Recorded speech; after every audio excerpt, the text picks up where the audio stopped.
Senator-elect Scott Brown, you know his name, but how much do you really know about the man who is turning Washington upside down?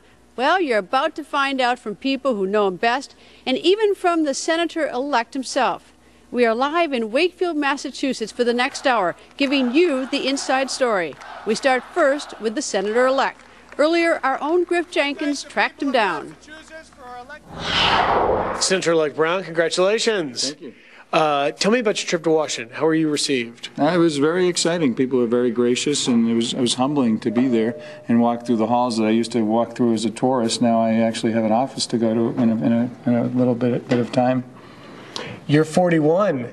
A very important issue, healthcare there. What can you share with us about what the other senators spoke to you about with regards to the healthcare? Well, now everybody's the 41st senator, and what it does is it gives the ability for the debate to begin again and bring it back to the drawing board.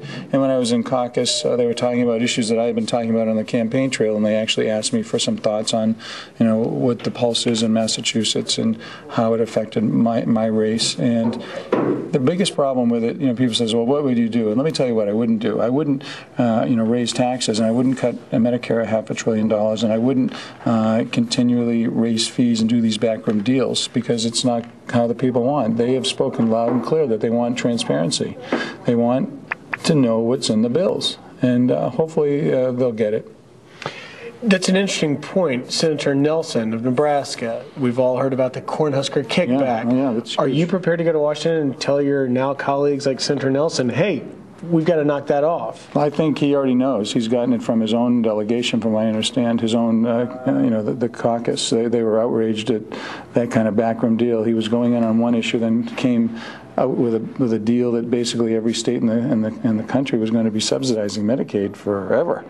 And it's not how people want to do business. They want a fair and free debate, and they want to know that they're getting their money's worth by sending people down there who are going to represent their interests, but doing it in a fair and open way.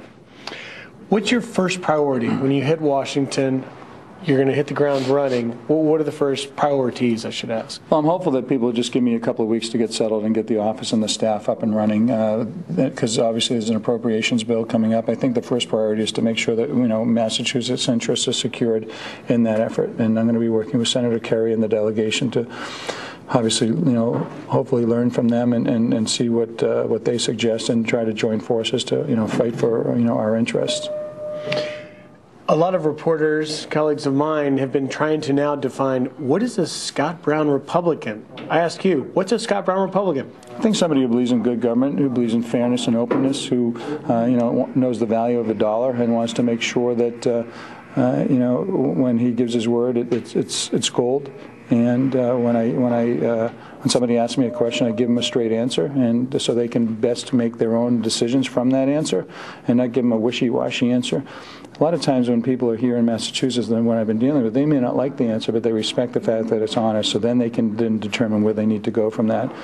And I think, somebody who has a sense of humor, too, once in a while, who can crack a joke and laugh at himself and laugh at his family, and sometimes a pat on the shoulder and a smile, goes a long way, not only here but in Washington.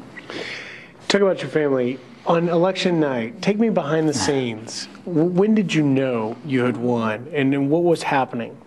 Well, we had a sense through the polling throughout the weeks that things were going our way. But, we were getting calls from people saying, you won this town 2-1, this town 3-1. And we had a sense, obviously, when it was announced, when I got the check from a couple of stations, the check off in a little box, it was probably about, 45 minutes after the race. And then Martha called me before they really announced, so she knew right away. What are you doing now? What are you doing this afternoon? Well, I basically am just opening up mail, trying to answer letters and emails. I had like 700 emails, so I went through all those last night and this morning, so I'm caught up. I took all the phone messages off my phone, and I'm trying to get caught up. I still have bills to pay. I'm not a wealthy man, and so I'm trying to wrap up some business things and, make sure that the kids are good and they're safe and that my wife is balanced at work. So just trying to get my life in some semblance of order. And any indication on when you'll be seated? Did you have any conversations with regards to that? I wish it was today, but I understand that there is a process, and I don't want to be a pain in the neck about it. But I'm hopeful that they'll just get me down there as quickly as possible. And when you get there, the health care bill, dead on arrival? Well, I think it's already that way now. I don't think it has anything to do with me. I think people realized as the process moved on that it was not really working because of all the backroom deals, the carve-outs, and people were getting more and more angry. I may have been, the election at the time, and healthcare was certainly one issue. But we're talking taxes and spending, terrorism, and how we treat, terrorists versus ordinary criminals. So there are a whole host of issues on the table. The health care bill is just one of them. And I've always said that I want everyone to have some form of basic health care coverages. It's just a question of how does it affect my state, and then how do we do it so we're not raising taxes and raising the debt. Last question. You clearly understood the anger, the populist sentiment with regards to the things happening in Washington in your own race.